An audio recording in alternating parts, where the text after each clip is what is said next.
Shop the Sherwin-Williams July Summer Sale and get 30% off paints and stains July 18th through the 28th. With prices starting at $34.29, it's the perfect time to transform your space with color. Whether you're looking to revamp your interior or exterior, we have you covered with bold hues, soothing neutrals, and everything in between. Visit your neighborhood Sherwin-Williams store or shop the sale online. Delivery available on qualifying orders. Click the banner to learn more. Retail sales only. Some exclusions apply. See store for details. Welcome to this deep dive. You know, we're really going to get into the world of Matt Eberflus.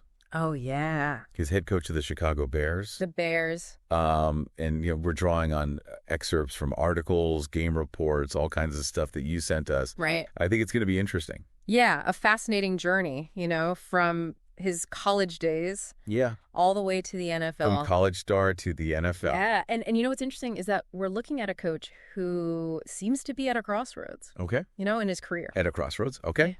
All right. Well, let's start at the beginning. Okay. And you had mentioned Eberflus being born in Toledo, Ohio. Right. Toledo, Ohio, born and raised. Okay. So his journey begins right there in his hometown. Yeah. And, he was a standout player at the University of Toledo. Okay. Led the team in tackles. Wow. Became co-captain.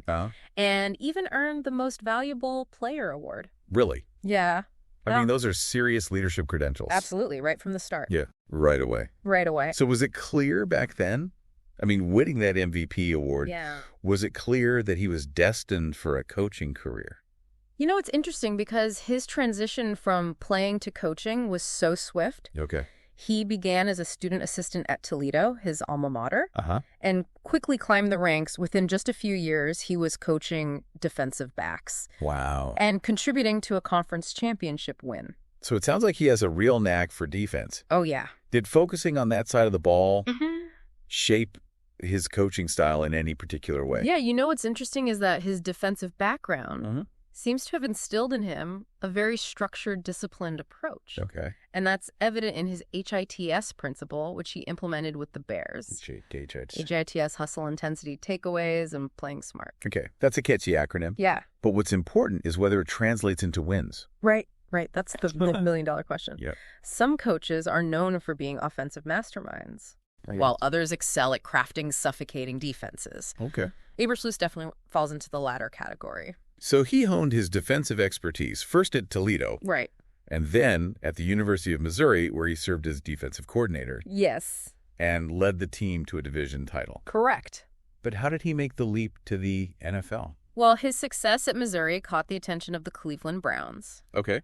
And in 2009, he landed his first NFL coaching job working with their linebackers. So that was his entry point into the big leagues. Exactly, the big leagues. So for there, he went on to the Dallas Cowboys. Exactly, that's right. Okay. And this is where he really started to make a name for himself. Okay. Not only did he continue to excel as a linebackers coach, but he also took on the additional role of passing game coordinator. So that's interesting because it shows he wasn't just limited to coaching one specific position. Right. He was expanding his knowledge and influence within the defensive scheme. Absolutely. And you could argue that this period with the Cowboys was crucial. Yeah. For his development as a coach. It exposed him to different defensive concepts. Okay. And allowed him to refine his coaching philosophy.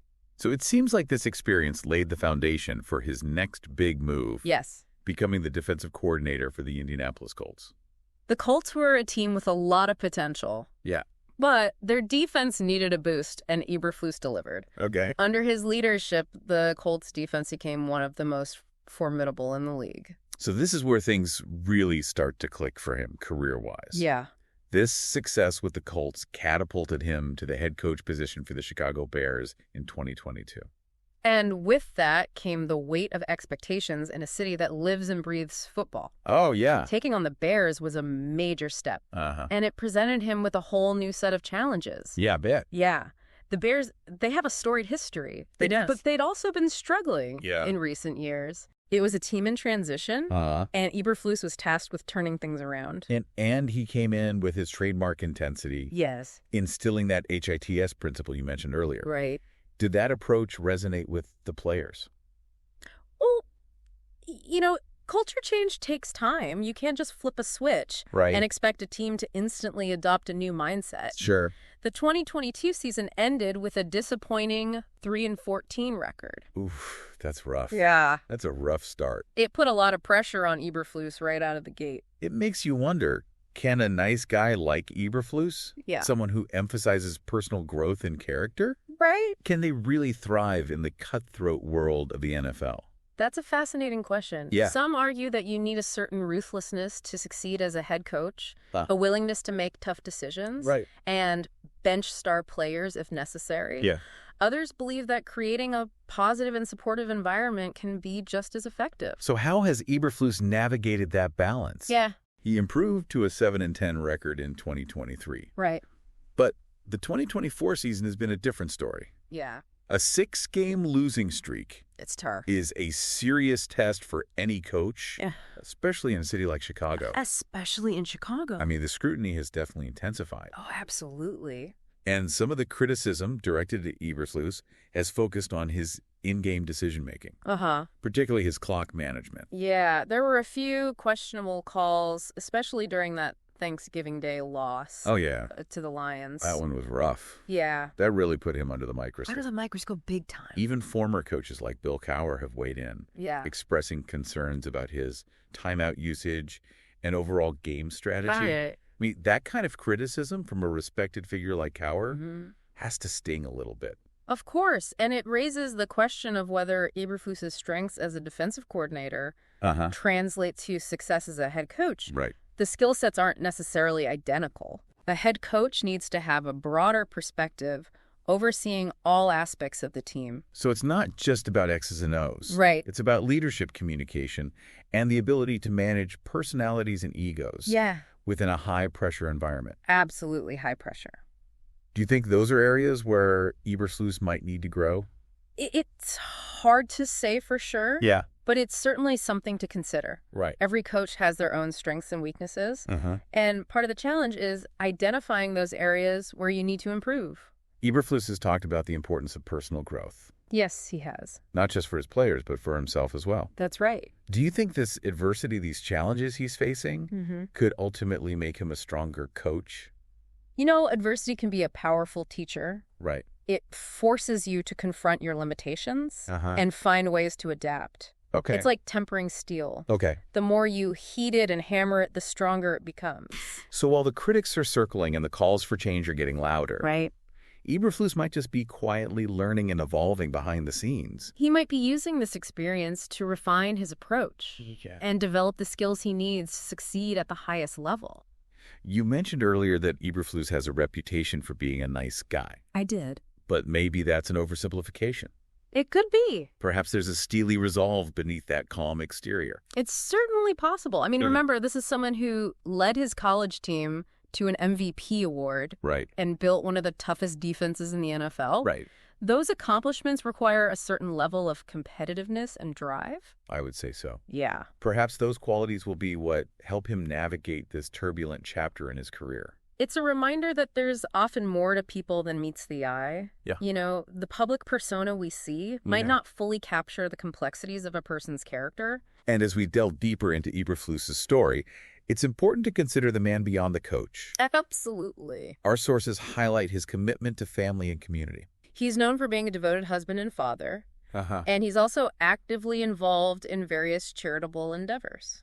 It seems like family and community provide him with a strong foundation. Yes. A sense of perspective that helps him weather the storms of professional life. It's like that saying, true character is revealed not in good times, but in bad times. Yeah, that's a good one. And by all accounts, Eberflus seems to be handling this adversity with grace and dignity, focusing on the things that he can control. It's a reminder that success in the NFL or in any field is not just about wins and losses. It's about integrity, resilience, and the ability to stay true to your values, even when faced with immense pressure. Absolutely. It's fascinating to see how Eberflus's personal values seem to intersect with his coaching philosophy. It's not just about winning at all costs, but about building a culture of character and accountability. And that can be a tough sell in the NFL. Right. Where the pressure to win is immense. Yeah. But perhaps that's what makes Eberflus such an intriguing figure. you know? Yeah. He's trying to forge his own path to lead with integrity and a focus on personal growth, even in the midst of adversity. It makes you wonder if his approach could be a model for other coaches. Yeah. A way to create a more sustainable and fulfilling environment. Right. Within the high-stakes world of professional sports. That's an interesting thought. Yeah. What if success in the NFL wasn't just measured by wins and losses, but also by the character of the players and the culture of the team?